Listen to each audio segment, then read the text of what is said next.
Welcome, Frau Robot, to Geek Salad Retro Movie Review from the Geek Salad Podcast. I'm Andy. And I'm Mike. And tonight we begin a new topic. It is a new month, so we start with a new topic, and this topic is going to be black and white films. And I believe that we are tonight reviewing the oldest movie we have ever reviewed. I don't think you're wrong. I think the only other possible exception, possible runner-up, would be Citizen Kane. No, Grand Hotel. If it's anything, I'll tell you right now. Oh, so we're reviewing as if it wasn't obvious enough. We're reviewing the movie Metropolis. Although I believe that title has actually been shortened from the official original title. I believe the original title was Chasing Maria All Over Metropolis. Because that is 90% of this movie. So Metropolis is 5 years on it. Yeah. And this is also the very first silent movie we've ever done. Yes. There's a reason why we don't do a lot of silent movies. But that's more of a narrative thing than anything else. I will say this is the first. So I've seen this movie a number of times. I studied film. So this is on the list of movies you watch when you are studying film. I would love to do silent movie. I just recently watched that one, but it is also not streaming anywhere. Yeah, actually, a lot of Mel Brooks movies are not streaming anywhere for some reason. Right. Especially the obscure 70s stuff that isn't Young Frankenstein or Blazing Saddles. Excuse me while I take a massive swig of Sprite here. Actually, I think the only one that might be streaming is like Spaceballs. I think even Blazing Saddles and Young Frankenstein are not streaming. Might be, right now. Young Frankenstein's not even streaming right now. No. But with Metropolis, I've been watching this movie since I was 18 years old. It's what I did not know until like 2 weeks before we decided to do all of this was that the version that I'd been watching had been a cut version of the movie. Yeah. Originally, it was like, the full version of the movie was really only readily available on like 2010. Yeah. And they unearthed a lot of stuff. It's still not fully restored because there's just stuff that is lost to time. Yeah. But most of the version that both Mike and I watched has not only the original length of the movie, it also has the original score of the movie. I felt like if we were going to watch this one, we're going to do it right. We had to do the whole thing. And watching it, it was like, this makes more sense because there's like that scene where Freda is like the worker that he takes over for. Yeah. Who like kind of assumes his identity for a little bit. They just give a little title card saying he died on the way to Jehoshaphat's. And it was like, what?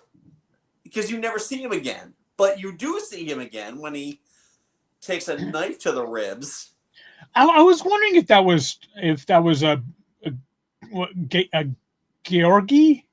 Yeah, Georgi. I think so. Yeah. I mean, honestly, for this whole movie, the MVP was Josephat because he got the shit done. He did. He got quite a bit done. Yeah. This is the kind of movie. It's weird trying to discuss this movie like we would a normal movie. Because there were so many conventions to a silent film that you don't have anymore. This is one of those movies where, the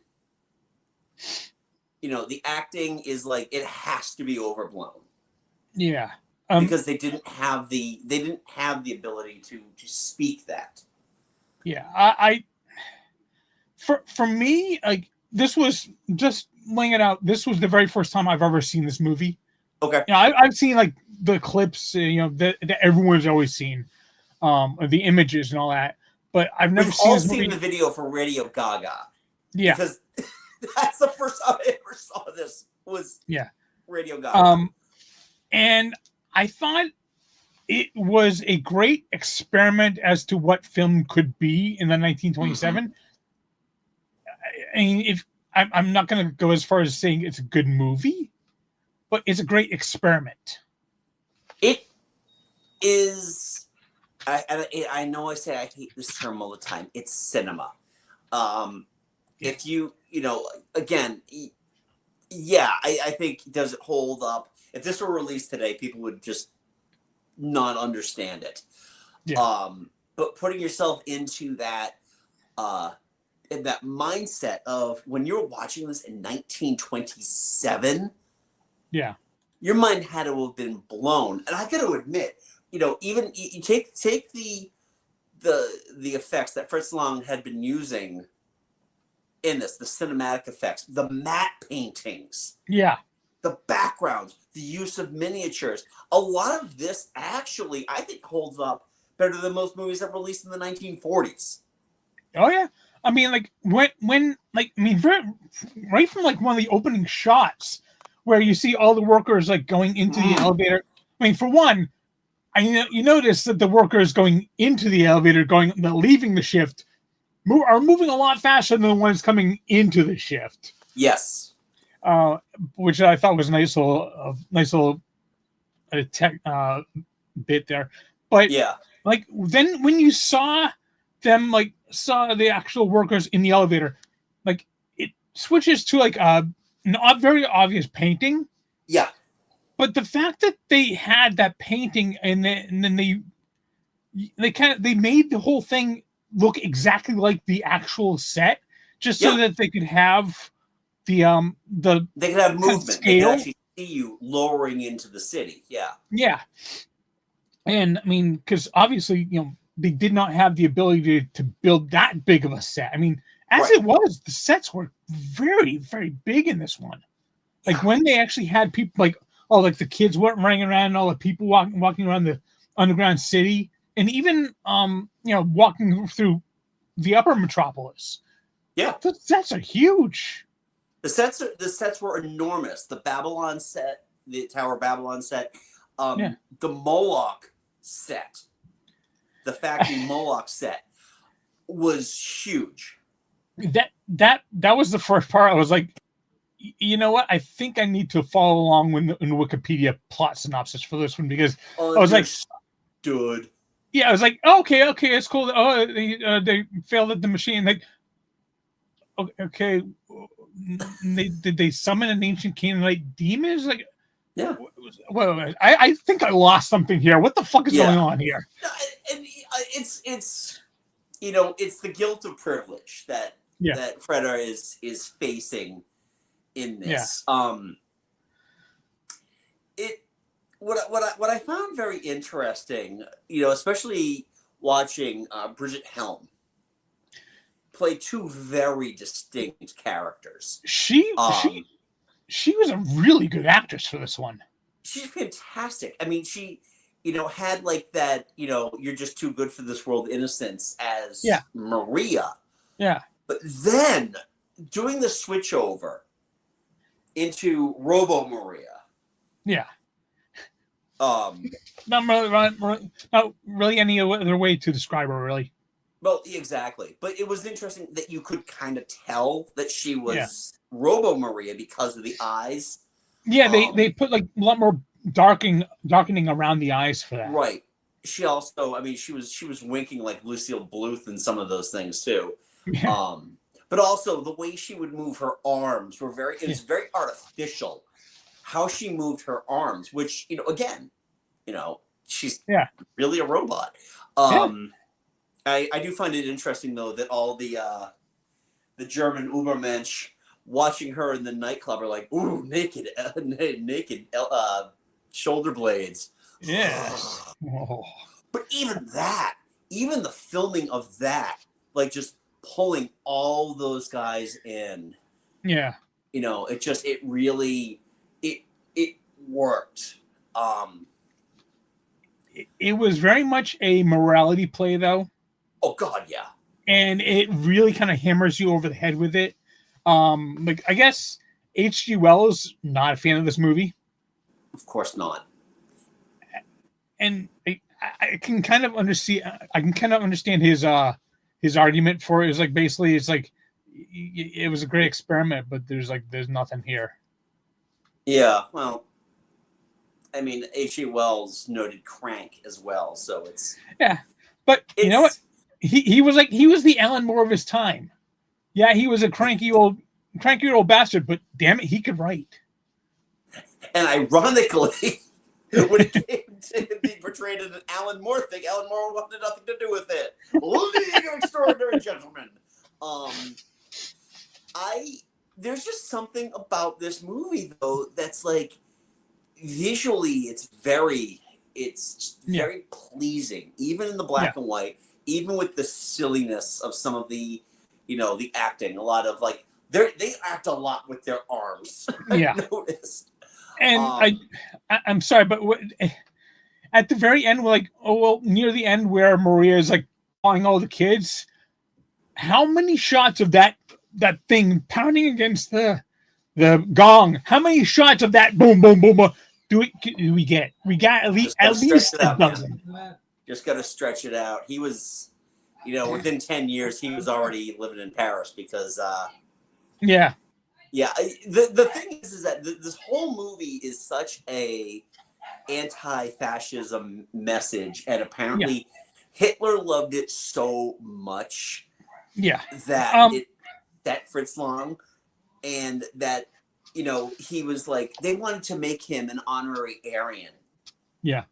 And this is in the trivia on IMDb, and Lang's like, you can't do that. I'm a Jew, and he's like, we decide who's a Jew. And he was in Paris the next day.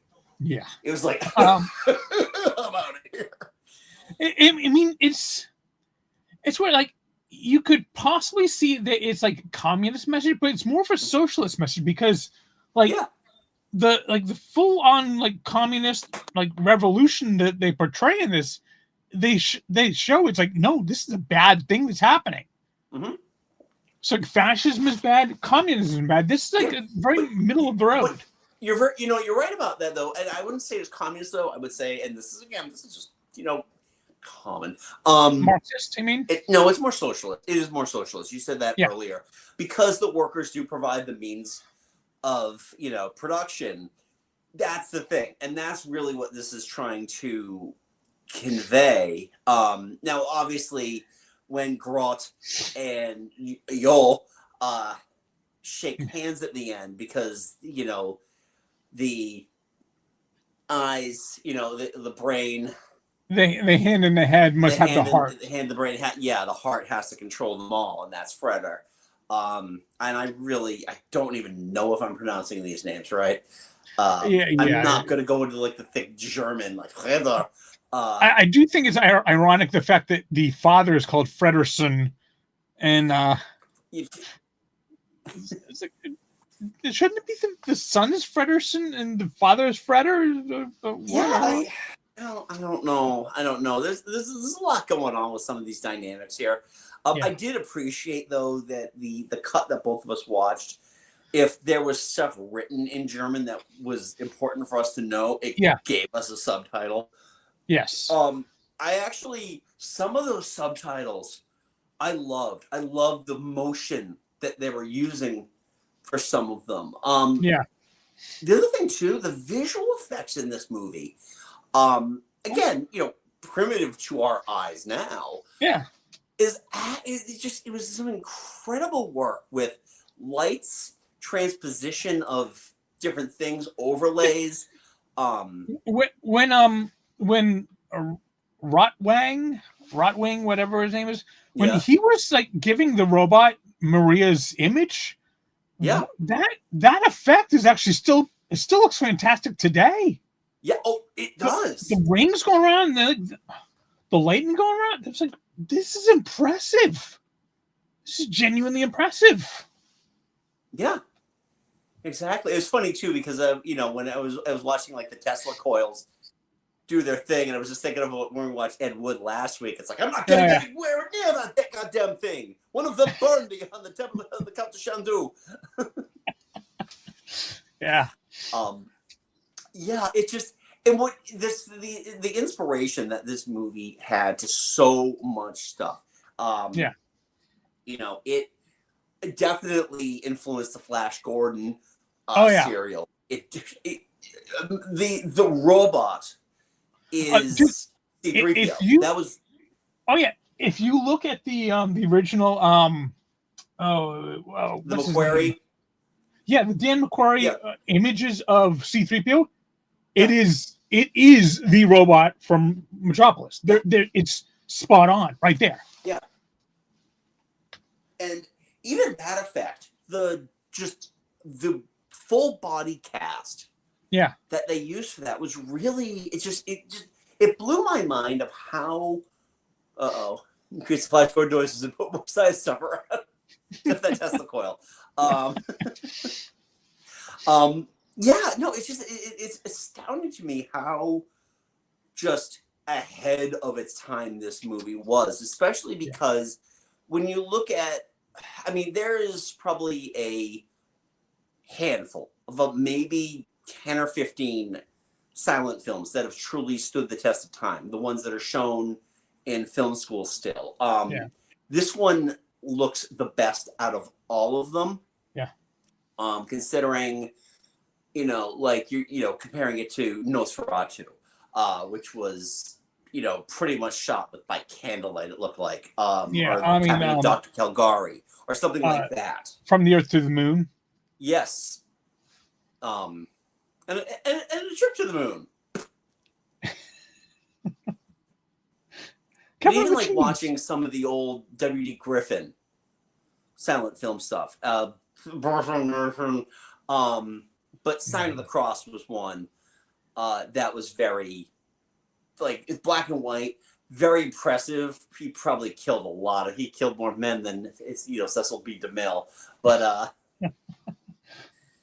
it's just this movie really stands out as being incredibly impressive.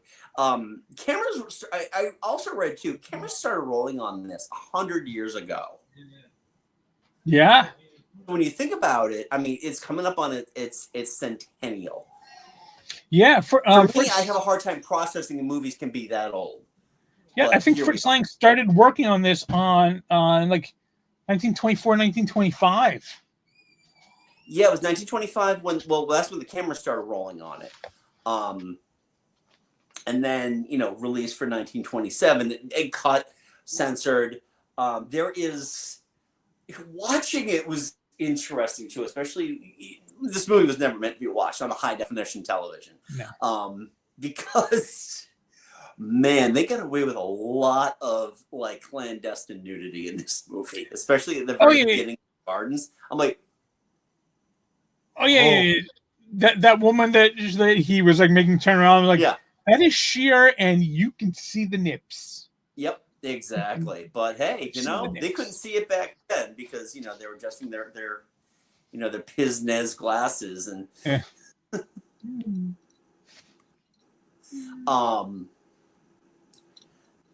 So I really enjoyed this. I'm glad that this was the first one. I mean, they do get a little snappier as we go. I will say there are so many versions of this movie, though. There's the one that I grew up with. There's also one. This might be worth you trying to find. Giorgio Moroder, the guy who wrote. He was like Donna Summer's like key songwriter. He also did the music for Top Gun, for Midnight Run. Not Midnight Run. Good Lord, I can't remember the name of that one. But yeah, but he was a film composer. He wrote disco and very, very heavy in synth. He put together a cut of Metropolis that was colorized prior to the the boom of like mid-'80s colorization, which looked terrible. And he managed to get a whole bunch of artists together to put music into this is the 90-minute version that we're talking about.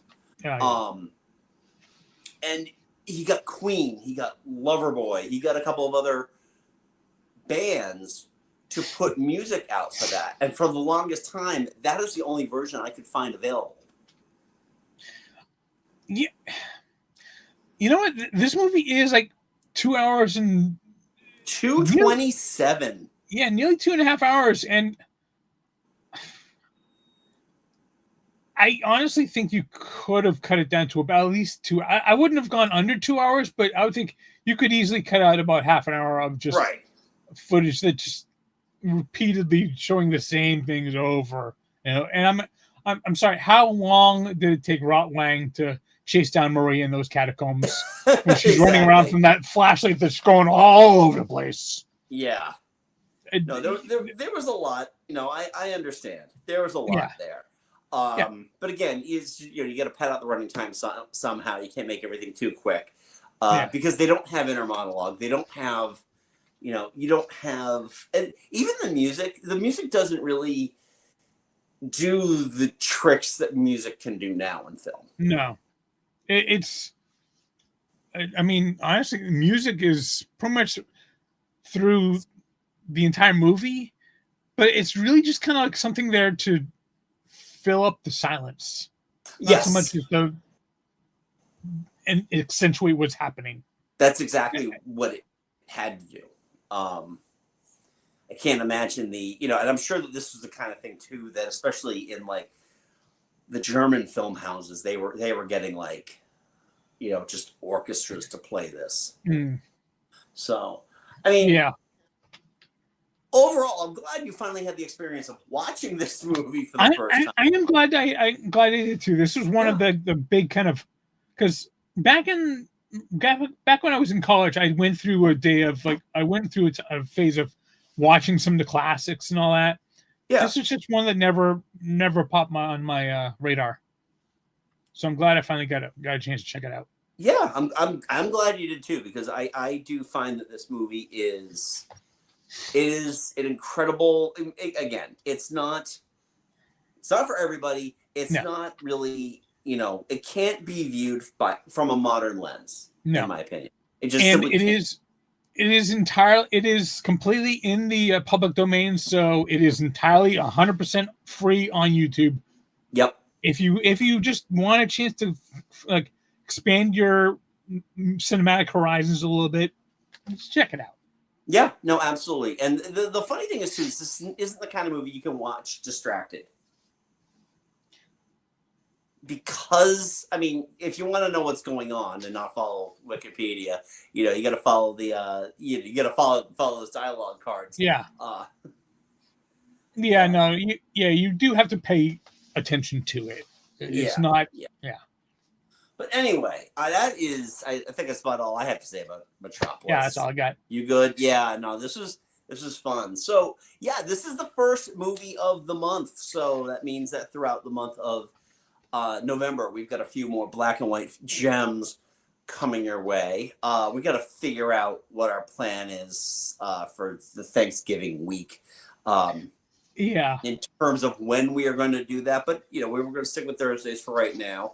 Yeah, we're definitely not going to be recording this on Thanksgiving. Just laying it out there. No, my family will kill me. So anyway, thank you so much for watching. Have you seen Metropolis? If you have, leave a polite comment below. If you haven't, leave that polite comment below, and then go find it on YouTube, because it's there. Trust me, it's there. And you're looking for the long version, the restored version of it. It's over 2 hours long. So do that. You know the deal. Thumbs up, subscribe, blah, blah, blah, blah, blah. Hit the bell icon too if you want to be notified. We do this every week, so you'll get a bell every week. Also, and I've joined the TYTD review Discord chat that's Kurt and Trevor on, along with all the others. And I've been kind of advertising us there. So if you're on there, just say hi and come join us afterwards. Thank you. Also, Mike and I host a little podcast called Geek. You can check that out wherever you get your podcasts. We do have an episode scheduled to record next week. So hopefully, Wow. Yeah, I didn't realize it was coming up that quickly. I know. Seriously. So we got that coming up. Hopefully next week, barring any issues, we'll be able to do that. And also you can follow us on the socials. We are on Facebook at Geek Salad Podcast and on Blue Sky at Geek Salad Radio. I think I got everything. So until next time, I'm Andy. I'm Mike. Go forth and be nerdful. Talk to you later.